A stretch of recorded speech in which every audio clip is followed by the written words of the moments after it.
গুটি গুটি পায়ে পথ চলতে চলতে কখন যে চলে এলাম শেষ প্রান্তে। হ্যাঁ বন্ধুরা, আজ আমাদের ইউরোপের পাতা থেকে উপাখ্যানটি শেষ পর্ব। বিদায় বেলায় আপনাদের সবাইকে জানাই আমার আন্তরিক ধন্যবাদ। ভাবিনি জানেন, আমার এই প্রথম প্রয়াস আপনাদের এতটা মন ছুঁয়ে যাবে। আজ ইউরোপের রোমের বর্ণন তুলে ধরলাম আপনাদের সামনে। ভালো লাগলে অবশ্যই লাইক, শেয়ার ও কমেন্ট করবেন।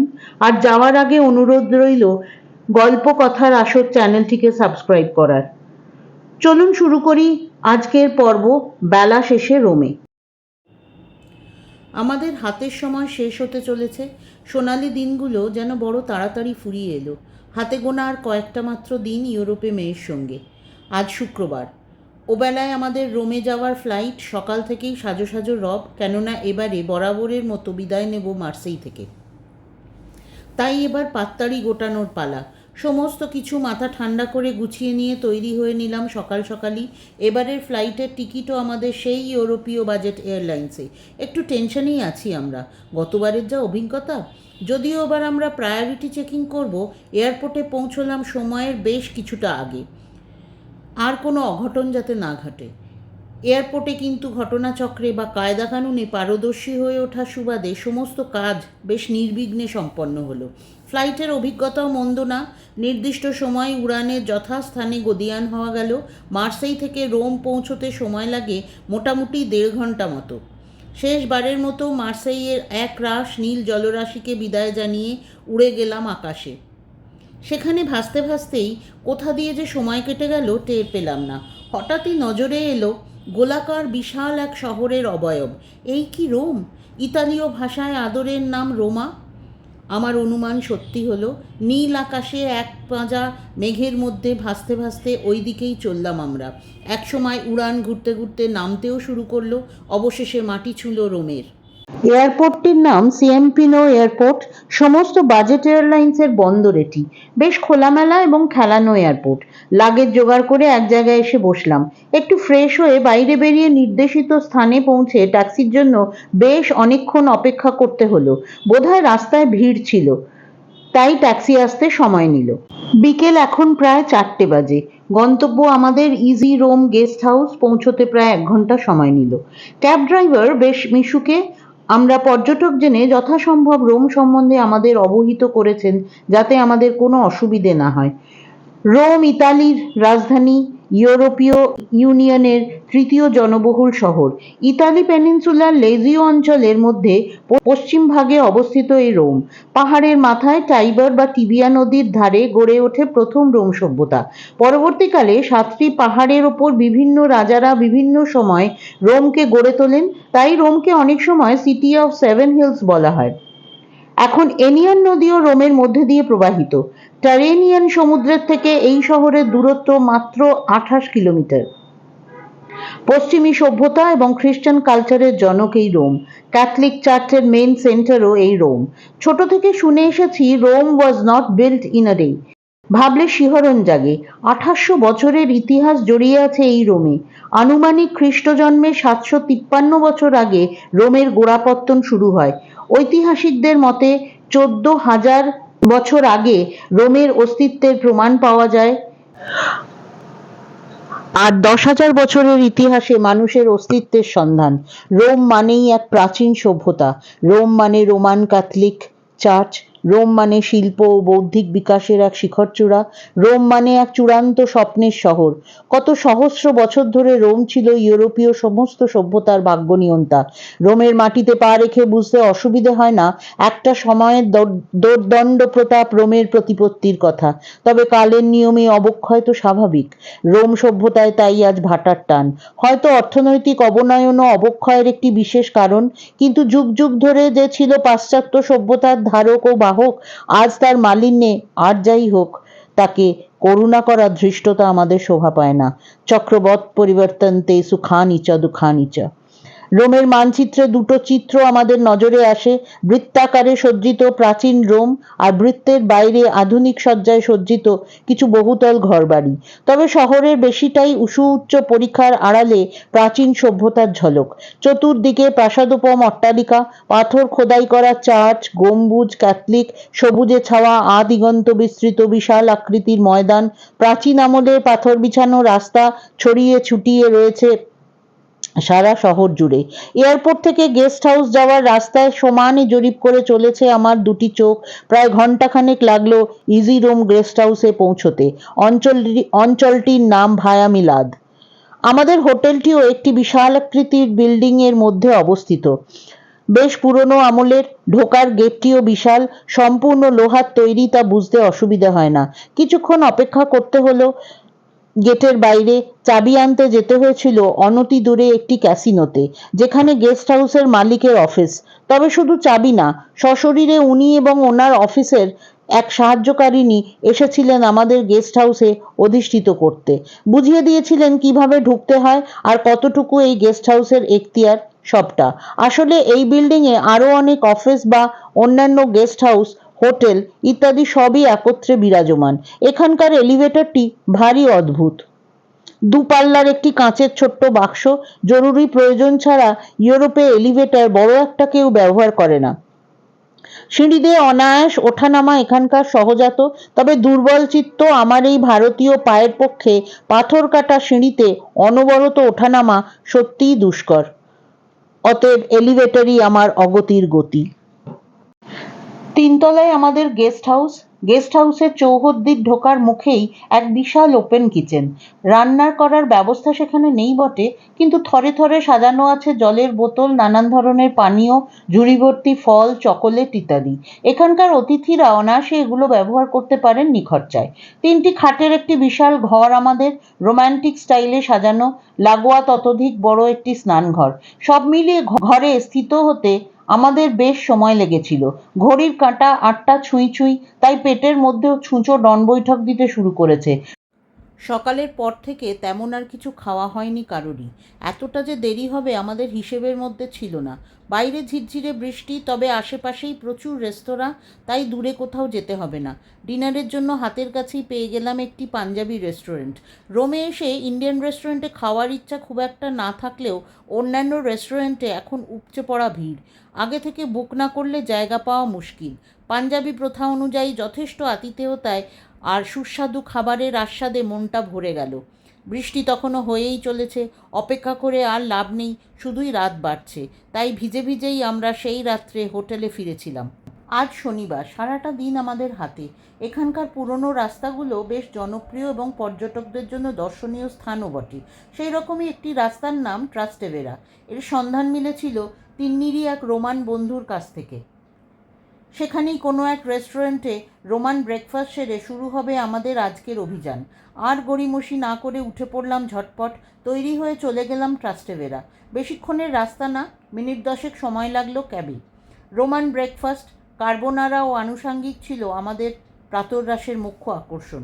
এরপর হেঁটে হেঁটে জায়গাটা ঘুরে দেখতে লাগলাম।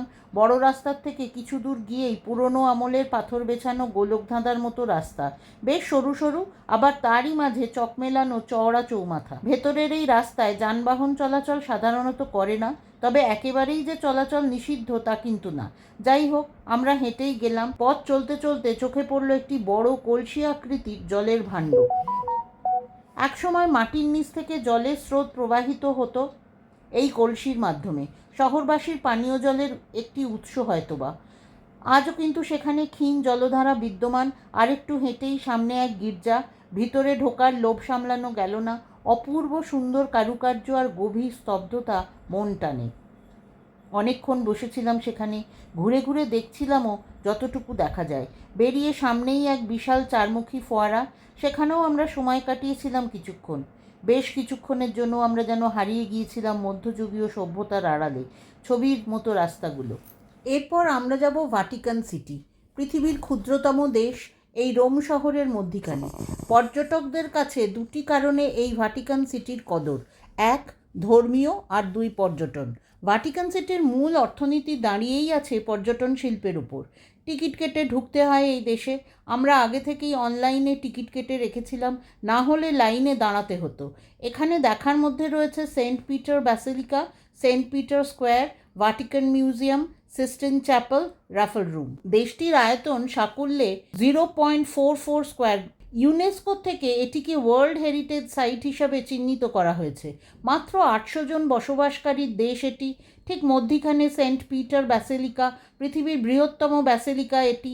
রেনেসাঁ স্থাপত্যের অসাধারণ শিল্প নিদর্শন ছড়িয়ে ছিটিয়ে রয়েছে এই ব্যাসিলিকায়। মিকেল অ্যাঞ্জেলো, লা পিয়েলা, ব্রামান্তে, বার্নিনি, মাদার্না এদের মতো কালোজয়ী শিল্পীর শিল্পে গড়িয়সী এই ব্যাসিলিকা। এছাড়া এটা তো সেন্টার অফ রিলিজিয়ন, তা বলাই বাহুল্য।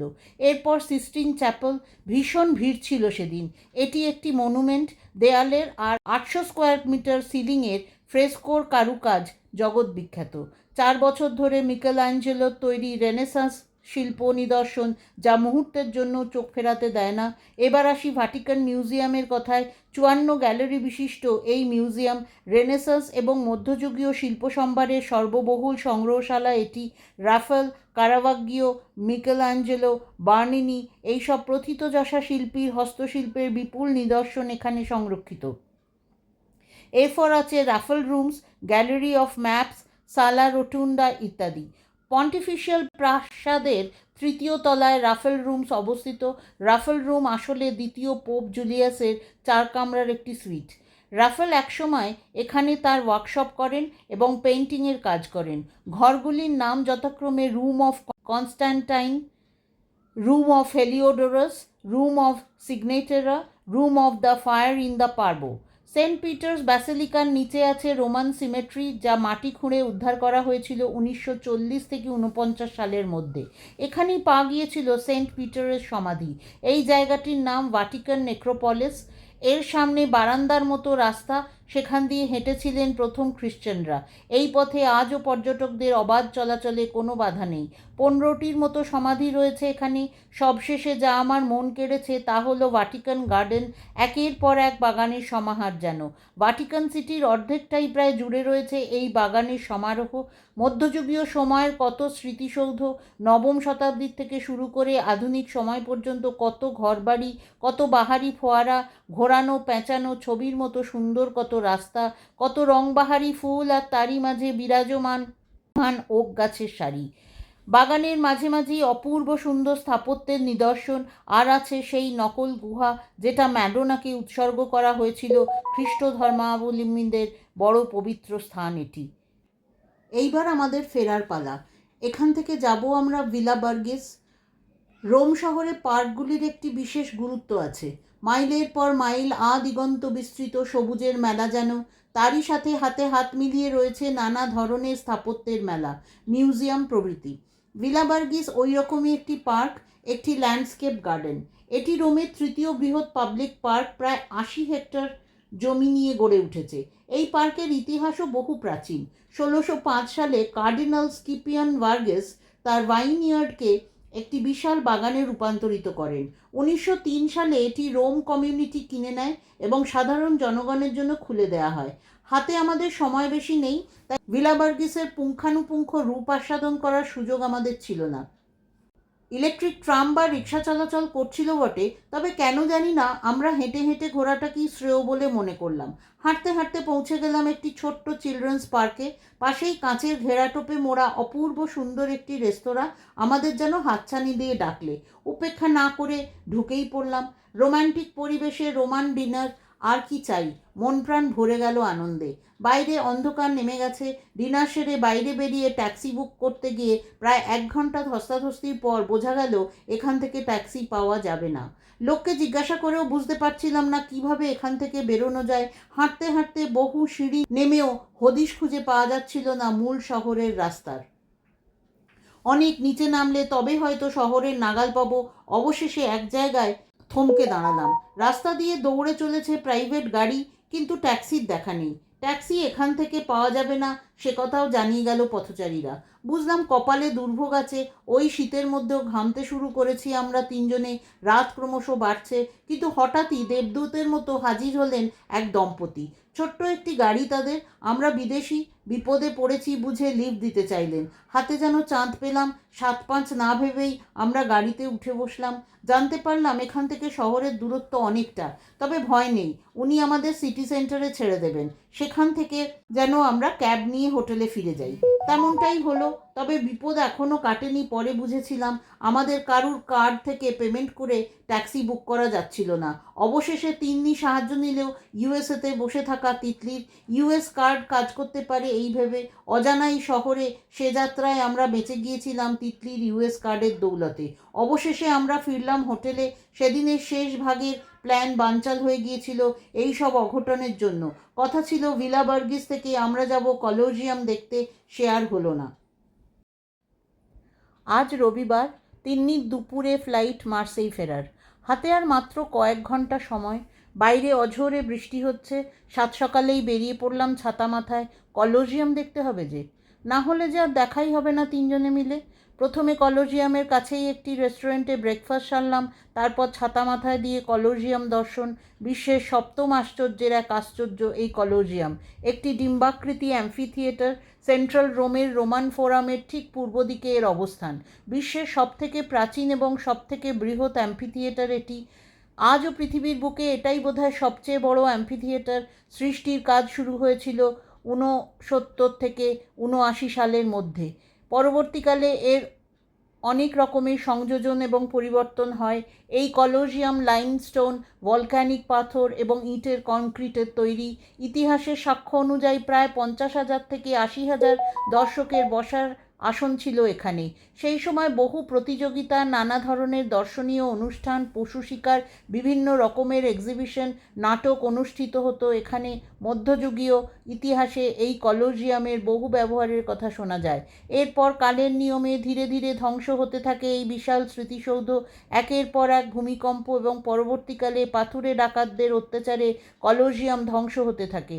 কলোজিয়ামকে আজও ইম্পিরিয়াল রোমের একটি উল্লেখযোগ্য স্মৃতিচিহ্ন হিসেবে গণ্য করা হয়। এই কলোজিয়ামটি অন্যান্য রোমান থিয়েটারের থেকে সম্পূর্ণ আলাদা। এটি একটি ফ্রি স্ট্যান্ডিং স্ট্রাকচার। 189 মিটার লম্বা এবং 156 মিটার চওড়া এই কলোজিয়াম 24,000 স্কোয়ার মিটার এলাকা জুড়ে অবস্থিত। এর উচ্চতা 48 মিটার। আজও উত্তর দিকের দেয়ালটি অক্ষত অবস্থায় দাঁড়িয়ে আছে। অল্প সময়ের মধ্যে এর থেকে বেশি দেখার আশা করি না। সময় এগিয়ে আসছে, আর দেরি করা চলে না। তিন্নি চলে গেল এয়ারপোর্টে, সাথে নিয়ে গেল আমাদের সারাদিনের প্রাণ শক্তি। আর ভালো লাগছে না ইউরোপের মাটিতে। এবার ঘরে ফেরার টান। কাল আমাদের দেশে ফেরার ফ্লাইট। ভারী মন নিয়ে ফিরে এলাম গেস্ট হাউসে। সারাটা দিন বিছানায় গড়িয়ে সময় যেন আর কাটে না। বিকেলে একটু বেরিয়েছিলাম হাঁটতে আশেপাশেই, কিন্তু বৃষ্টি আমাদের পিছু ছাড়ছে না। তাই অগত্যা পাঞ্জাবি দোকান থেকে সিঙাড়া কিনে নিয়ে ফিরে এসেছিলাম হোটেলে। এতক্ষণে তিন্নি পৌঁছে গেছে বাড়িতে। ওর বাড়িটাও নিশ্চয়ই খাঁ করছে। আমরা তাড়াতাড়ি ওই পাঞ্জাবি হোটেলেই রাতের খাবার খেয়ে হোটেলে ফিরে এসেছিলাম। কাল সকাল 10টায় হোটেল ছেড়ে দিতে হবে। আজ সোমবার, ঘরে ফেরার দিন। এখানে ট্যাক্সি একটা উপদ্রব বিশেষ। লটবহর নিয়ে নিচে নামতেই দেখি আর এক বিপত্তি। সারা রাস্তা জুড়ে দোকানের মেলা বসে গেছে। অতএব এই রাস্তায় আর কোনো গাড়ি ঢুকতে পারবে না। আবার সেই হনটন। এদিকে ট্যাক্সিও পাওয়া গেল না। ইষ্টনাম জপ করতে করতে সমরজিৎ চলে গেল ক্যাব টার্মিনাসে। প্রায় 40 মিনিট বাদে মাঝ রাস্তার থেকে উঠলাম ক্যাবে। এবারে আমাদের airport Leonardo da Vinci international airport. হাতে সময়ের অভাব না থাকলেও ক্যাশ টাকার অভাব আছে। ক্যাশ ইউরো আমরা প্রায় শেষ করে দিয়েছি কার্ডের ভরসায়। ক্যাব ড্রাইভার অবশ্য আশ্বস্ত করেছেন কার্ড পেমেন্ট সম্ভব। যাই হোক, সেদিন শেষ যাত্রায় আর ভোগান্তি হয়নি। নিরুপদ্রবে যথাসময়ে এয়ারপোর্টে পৌঁছে যথা নিয়মে কাতার এয়ারলাইন্সের বিমানে পৌঁছে গিয়েছিলাম দোহা, আর সেখান থেকে দিল্লি, এবং দিল্লি থেকে আমাদের ভালোবাসার শহর রাঁচিতে। এই সঙ্গে শেষ হলো ইউরোপের পাতা থেকে কাহিনীটি। আমাদের ইউরোপ ভ্রমণের অভিজ্ঞতা ভাগ করে নিলাম আপনাদের সঙ্গে। খুব শিগগিরই দেখা হবে নতুন কোনো গল্প নিয়ে। গল্পকথার আসরে। ততক্ষণ ভালো থাকবেন সবাই। নমস্কার।